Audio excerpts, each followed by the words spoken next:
Well, congratulations, Latvia. 100 years.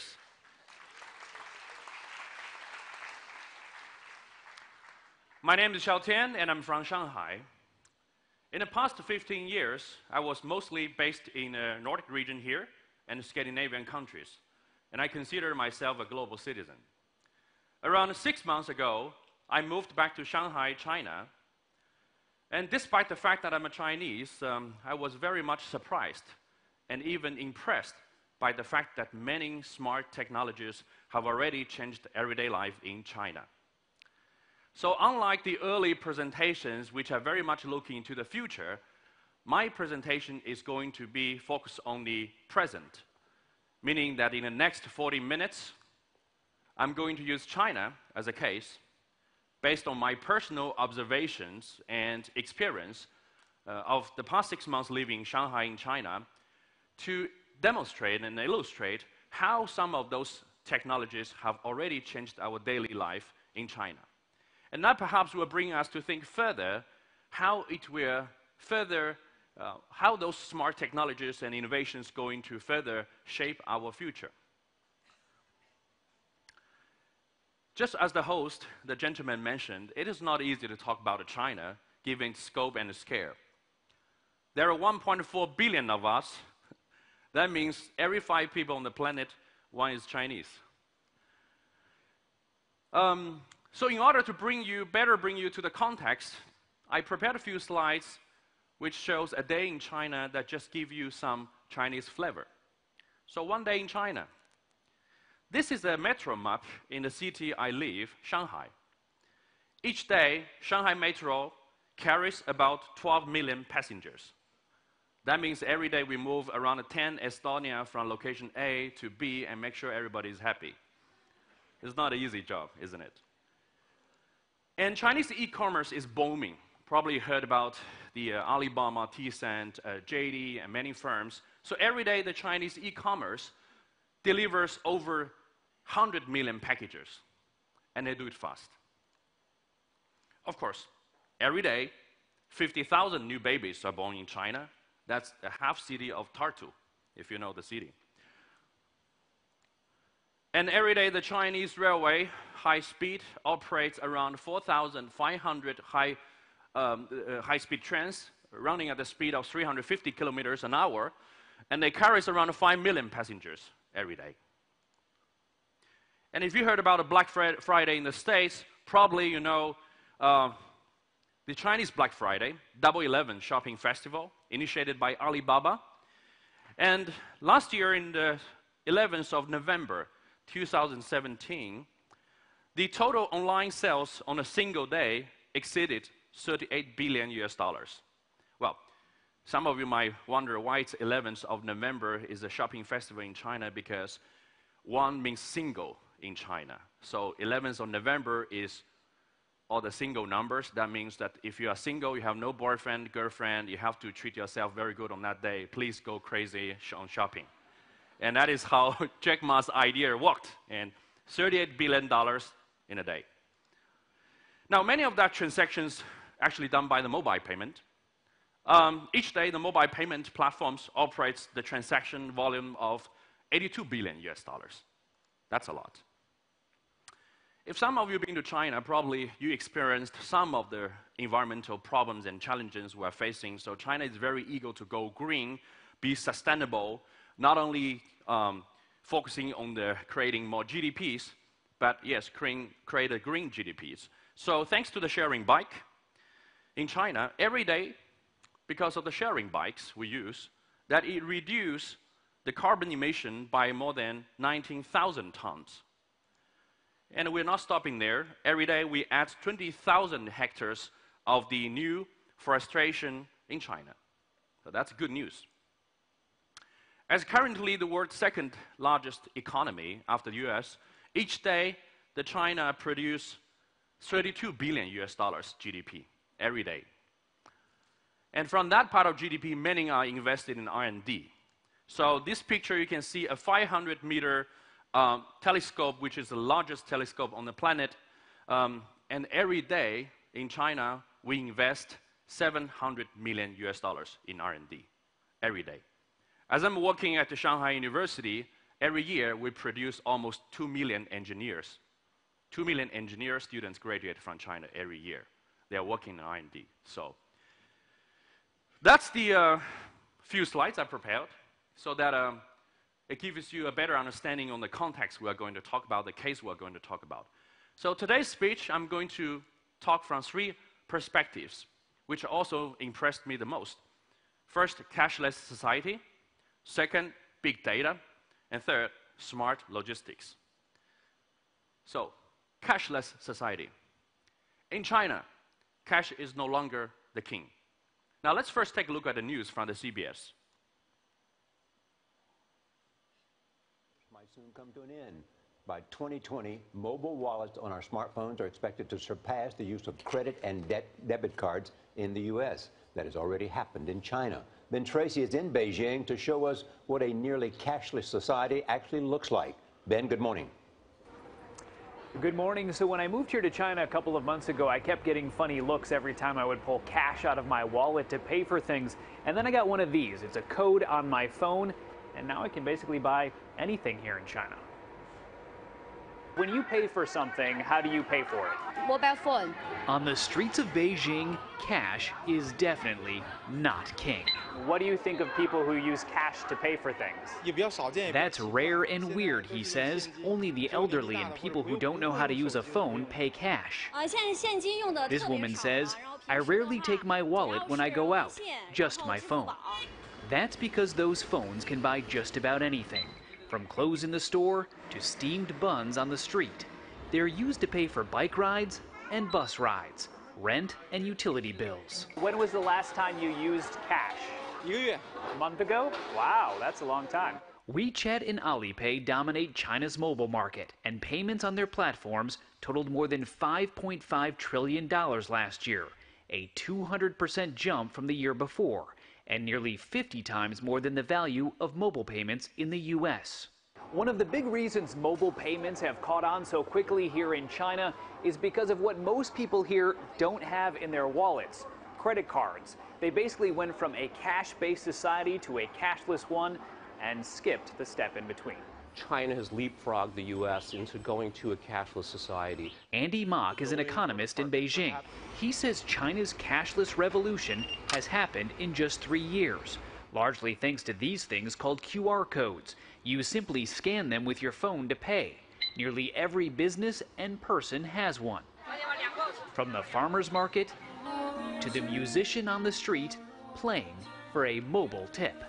You can give a homeless person money with your phone. You would never see that in the U.S. All you have to do is scan that code to transfer money. And it really is ubiquitous in China. From the largest cities, the fanciest hotels, to the most humble street-side shacks will all use QR codes.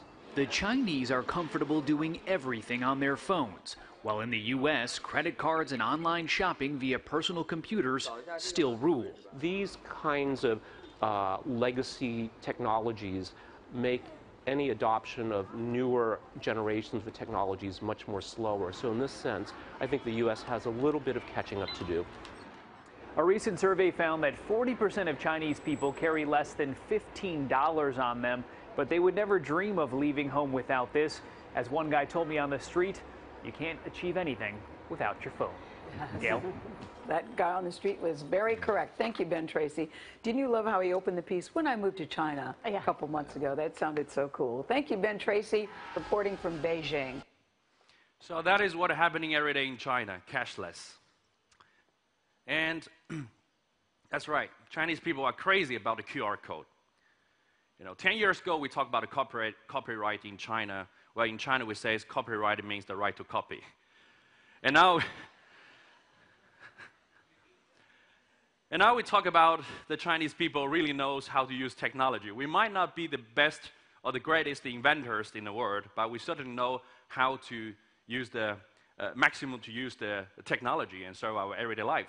So yes, they're crazy about the QR code. Nearly all the vendors in a major city provides the mobile phone payment, Alipay and WeChat Pay. And if you happen to get lost in a city like Nanjing, you can simply scan the QR code and then it will get you your address and the nearest police station. And you can order food on the train, the bus, anything, just scan the code, they bring you the food. And of course, if you're looking for a job, scan the code of the company, submitting your information, book appointment for the interview, and see your luck. And even more weird, you can register your wedding gift by scanning the QR code. We don't need gifts, just cash, please. And not cash, but, you know, digital cash in a way. And some of us even visiting the graves of our relatives by scanning their code, QR code. So it shows the life story of this person. And of course, a village, a village in China. In the northern China, and the village has designed a massive field of trees in the shape of the giant QR code in the effort to boost the local tourism. So, if we talk about a cashless society, you have to know BAT. What is BAT? Baidu, Alibaba, and Tencent. Those three are the representatives and major players in the digital economy in China. So Baidu is the Chinese Google, right? Largest Chinese search engine. The market cap is around $88 billion. Alibaba, probably everybody knows from Jack Ma, owned by Jack Ma, the parent company of Taobao and Tmall, two large online e-commerce platforms. And Alibaba currently is the world's largest e-commerce operator. The market cap is around $500 billion US. And then Tencent, the owner, the developer of WeChat and QQ, is China's leading mobile-based social app with the market cap over $500 million. So they are doing a lot. Now, let's take a look at the social active users of the key global social platforms. You can see the Facebook and the YouTube are still leading the game. Facebook has over 2 billion users, active users, and YouTube 1.5 billion. Then WhatsApp, Facebook Message. But you can see the WeChat and QQ both owned by the Tencent, catching up rapidly. WeChat have almost now 1 billion users, and QQ around 800 million users. And also the Qzone, also owned by Tencent, over 500 million users. Sina Weibo, it's a microblog, it's like Chinese Facebook / Twitter. Also have almost 400 million users. So they're catching up very rapidly and very aggressive. Here is a mobile payment service in China. You can see that Alipay and WeChat are dominating the game. They add together more than 70% of the mobile payment in China. Apple Pay only 5%, Xiaomi 2%, Huawei even less, 1%. And this is the active monthly active users of WeChat. You can see the trend. In 2016, it already have 900 million, now probably exceed already billion users because they are expanding overseas. Now, how many of you actually have used WeChat or have WeChat? Great, some of you have. That's amazing. So this is like how WeChat look like, in fact. You got the chats here. So it's like WhatsApp or Messenger. And then you have the contacts, which is like a phone book. So we don't spend a phone bill anymore in China. We just use the WeChat to pay, to call. And then the Discover. You have the Moments, and scan the QR code. This is very important. It gives you access to almost everything in China. And Shake, it's a funny function that you can shake your phone, and then you will be connected to another person who is happen to shaking the phone at the same time on the planet. I mean, that's how we make friends as Chinese. Excuse me. So, we just have 1.4 billion, so any moment you shake, you make a friend. So be careful with that. And this is how Moments look like. This is like major function of WeChat because Facebook is blocked in China. I will talk about that a bit later. So you can update your stories, pictures, or do a Twitter kind of post. And then this is my account looks like. It got a wallet, a favorites, post, and everything. So, but here is the essential, the wallet. So you can pay money. You can transfer money to another person. You can add the cards and load the money to the account. And actually, if you load the money to the account on the Alipay, you get interest. And it used to be very high, like almost 10%. So a lot of people putting take their deposit from the bank out and put in Alipay and get interest. And then Alipay encourage people spend money shopping on their online shopping platform. Very wise move. And then here you have the card replay, mobile top, wealth, do the personal wealth management as low as maybe 50 euro you can start. They help you to generating more money. And you can pay utility costs. Very easy. I live in Shanghai. Every month I open the phone, there's a notification. I click, I pay. That's it. QQ coins, buy the coins for online gaming and everything. Public services for the bus, metro, flights, healthcare, appointment, anything. So, and charity, of course. And then what is more interesting is that WeChat is opening up the platform to the third parties so that the third-party operators can add different functions here, like rail and flights, riding handling, specials, movie tickets, local business, hotels, women's style, bike sharing, flash sales, everything. And it's just expanding and expanding and all in one WeChat. From here, probably you can see the comparison of messaging apps by the feature. WeChat almost take everything, same as QQ, except the Snapchat-like story. So, and WhatsApp and Messenger, they're very much focusing on the chatting functions. So here's the WeChat usage by functions. You can see many of them, 76% using it for moments, so like a Facebook function, texting, 6-7%, voice calls, 45%. Many of us no longer pay for the phone bills. And here is that WeChat Pay function used by WeChat users in China. So the WeChat users, in case when they make a payment, what they do with it, like what is the function they're using. So very interesting, digital red pocket envelopes, 85% people using that. Anyone knows what is a red pocket envelope in China? Great. Right, yeah. So it's Chinese, it's in our Chinese culture, and in occasion of anniversary, birthdays, New Year, the people just put the cash in the red pocket or red envelope and then give to the person. And bigger, better, of course. That shows how much grandma loves me. And we used to receive it in the physical like cash, but now you can do it on the WeChat. You send the red pocket to another person, you know, for the waiting for the New Year. So many people using this as a function, 85%. Then making payments, 50, almost 60%.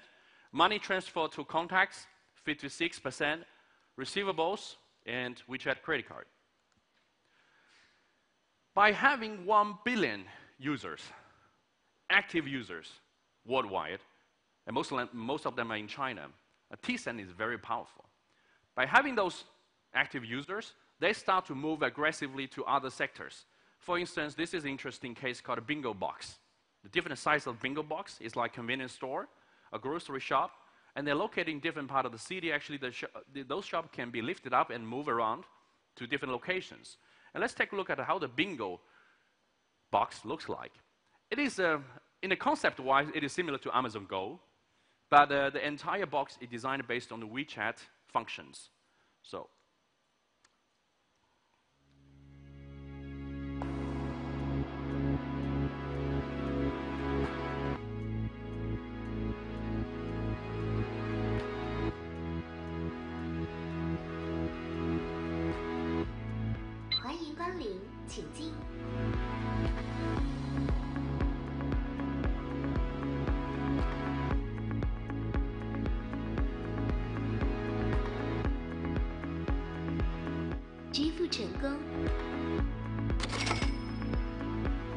有未支付商品，请放回货架。发现陌生人进入。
So 4 people can managing 40 stores.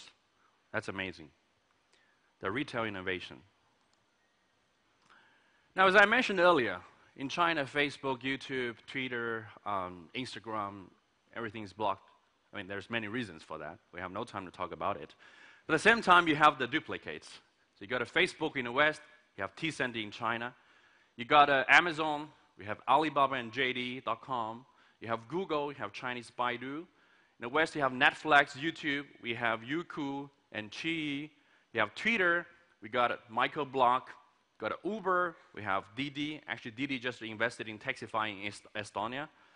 Spotify, we have Ali Music, QQ Music, all based on Tencent, Alibaba. Yes? Expedia, we have Ctrip and others. Actually, Ctrip just acquired some years ago the Booking.com and Skyscanner. So, but those are not only the firms that are very much into technology and innovation in China. There are many, millions of them. So some of them you know, BYD, ZTE, Huawei, Vivo, Oppo, many of them. They are the ones, the pioneers and frontiers who are shaping our everyday life. Second thing I want to talk about, big data. In China, everything is big data, and big data is everything. I remember our old prime minister said once that there's no small problem in China, because any tiny problem in China times 1.4 billion is a big problem. Talking about big data, some of us might wonder how big is the data, in fact. Well, I used the digital photo we took as example. In 2013, we took around 660 billion photos. And last year in 2017, we took over 1.2 trillion digital photos.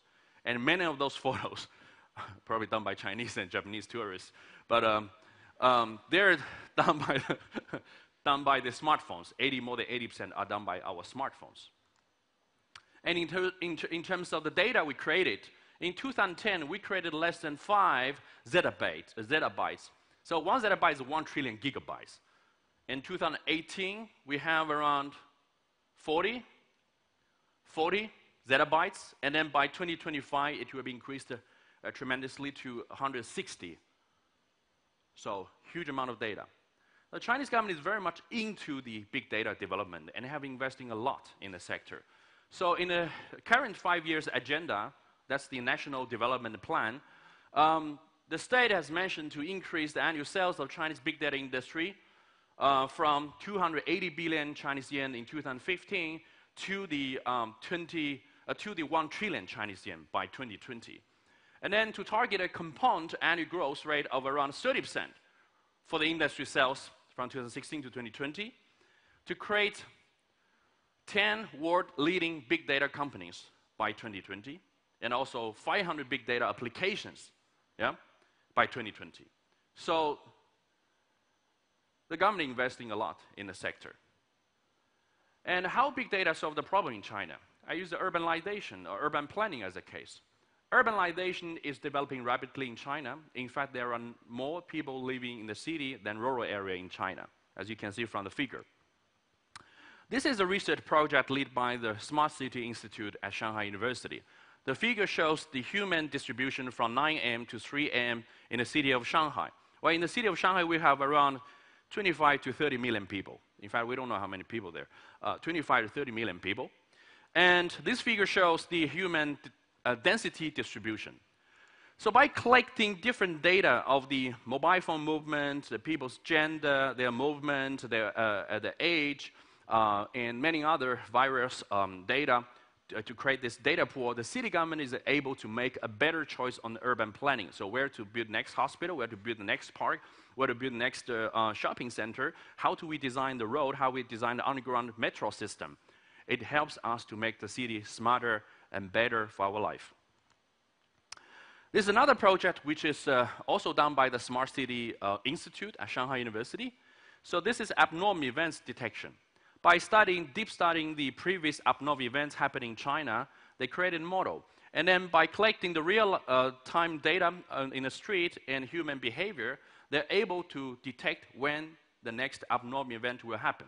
For such big event, it is also very important, especially for Shanghai, when you have millions of people there, to detect the abnormal event to keep people safe, to keep the people safe.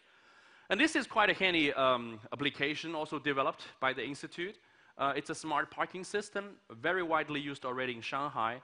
So if you live in Shanghai, New York, or Tokyo, that probably you have like a big headache in a way that find a parking place. And so this app will guide you to the parking place, the best route. And if you take a cab, if you took a cab in China, you're probably impressed by the drivers that they know, they know where to go, how to choose the best route, and avoid traffic jams. Well, that is, I was talking to the driver, I wonder, what is your trick? And then he shared that actually the city government is doing a great job. The traffic bureau collecting all the real data. They put the sensors and the smart AI cameras on all 60,000 taxis and public buses and on the road in order to collect the real-time data to share the information or to guide the drivers to choose the best road to avoid the traffic jams. So that solves that solves the big problem in China. Well, anyone can tell me what is this picture about?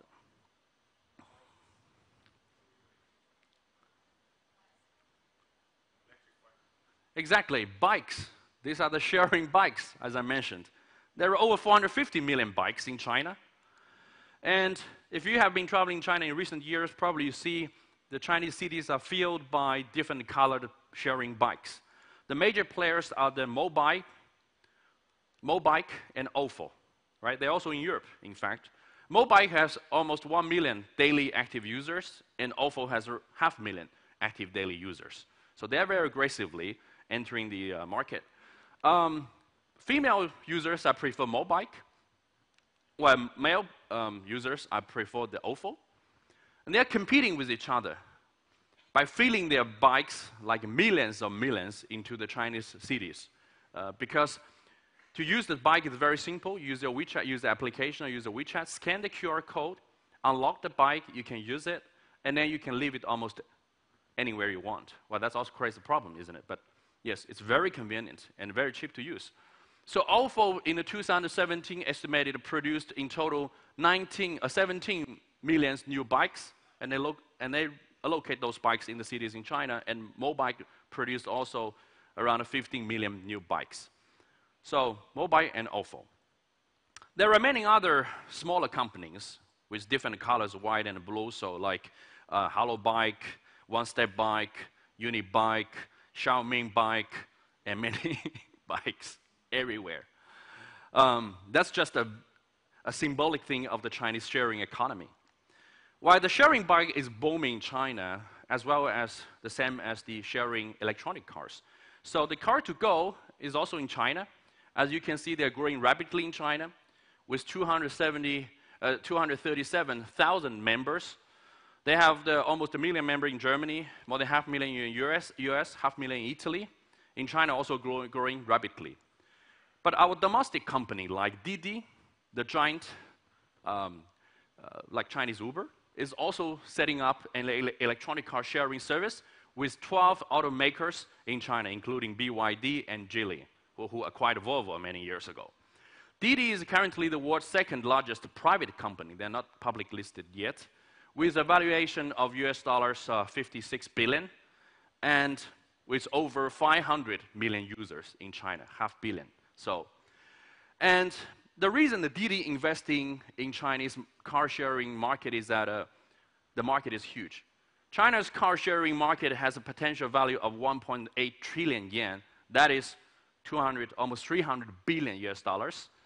And likely it will grow from 8.6 million in 2015 to 37 million in 2017, this year in 2018. And by 2020, there will be 350 million eligible drivers in China, while we only have, how many? Almost less than 200 million cars. So that's why they're investing. And China overtook already US 3 years ago as the world's largest electronic car market. And they're growing very fast. The country sold about 777,000 electronic cars in 2017. And this is still growing. Yeah? Local company in China called EV Card is worth to follow and watch. EV Card, in fact, is the first Chinese car sharing company founded in Shanghai, and in 2015, just 2.5 years ago. And it is the first electronic car sharing company, and they have around 6,000 cars at the moment, and 3,000 stations in Shanghai, and they're also operating another 31 cities in China with around 30,000 parking lots and 5,200 branches, so they are expanding. It is very cheap to use. Scan the QR code, pay €2 to start, and after each minute costs 10 euro cents. So it's very cheap. You can choose the Runway E50, the Chinese electronic car, or a BMW i3, which is also very easy to drive. So at the moment, this EV card has already become the one of the world's largest electronic car sharing company, with 1.2 million users. And I was reading the news some days ago, and I got a very shocking fact that I want to share with you also, that there are approximately 385,000 electronic buses on the planet, and 99% of them are in China. I didn't know that. So you can see the country is very much into green development, because we already understand rapid GDP growing does not mean everything. We think about the next generations and next generations. So we think about green sustainability, and that is what is happening. Smart logistics. In the 20th century, size matters. We talk about huge manufacturers, massive productions to reduce the unit cost, economic of scale. But in the 21st century, it's all about the speed, smart, and sustainable. When I just moved back to China a few months ago, I got a call from the university that I had to make a business trip, but I realized my luggage was broken.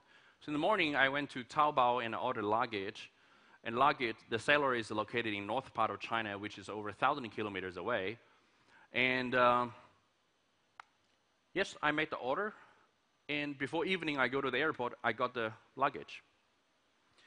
And I was very shocked how fast it can happen, because that doesn't happen in Estonia or Finland, where I used to live. So I wonder how this can happen, and perhaps I prepared one video that to show you that how Alibaba and JD are arranging their smart logistics to make things move very fast in China. This is a warehouse of Alibaba.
So a vision of driverless future.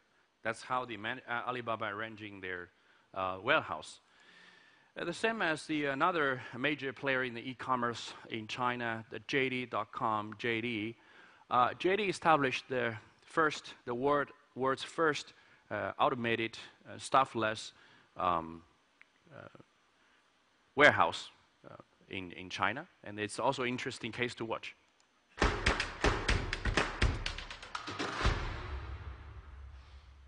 And this is based in Shanghai, the warehouse.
And if you happen to live in a rural area in China, JD also can serve you by flying the drones to your village and deliver your product.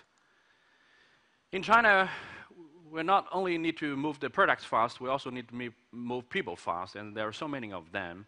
As you probably know, that on the coastal east and south part of China are rather developed, but there's a gap between the east and the west. So Chinese government invests heavily in the high-speed train in order to bring the gap and make people move around in China much easier. So China has invested 2.4 trillion yen, which is around $360 billion, building 25,000 kilometers of high-speed railways, more than the rest of the world combined. And they're also doing exporting. In fact, they are building the high-speed train in many countries worldwide. It is also the most intensively used, in fact. It's not just a show, it's solving its problem. With 1.7 billion trips completed last year, and that brings the total cumulative number of trips to 7 billion. So, very much used. They're not stopping there. They continue developing. This is from the Economics magazine. The darker blue line shows the current high-speed railways that is in operation. You can see it's basically connected the whole country.